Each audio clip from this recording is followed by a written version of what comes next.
Il importe avant tout d'assurer votre sécurité. En effet, il n'est pas question de vous faire prendre le moindre risque lors de ce don. Et pour cela, vous allez avoir un examen clinique complet, un électrocardiogramme, une radiographie thorax, un bilan biologique important. Tout ce bilan plus important et plus complet que celui que vous auriez si vous étiez opéré pour votre propre santé.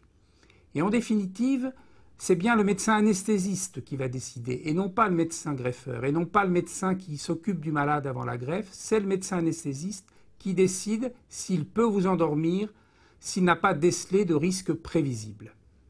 Parmi les examens qui vont être réalisés, un certain nombre ont trait au statut de votre organisme par rapport au virus que vous auriez pu rencontrer.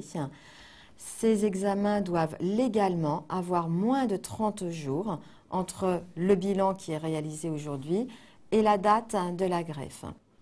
Parmi les virus qui vont être testés, il y a bien sûr le virus du sida, le VIH, qui constituera une contre-indication formelle.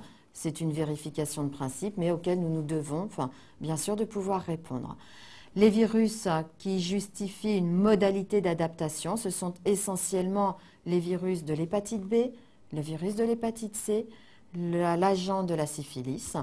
Et enfin, cette troisième catégorie de virus que l'on a très souvent rencontré au cours de sa vie, qui ne constitue absolument pas un caractère dangereux pour tout un chacun, mais justifie des précautions pour un greffé, sont le virus que l'on appelle le cytomégalovirus, le virus Epstein-Barr, la toxoplasmose essentiellement.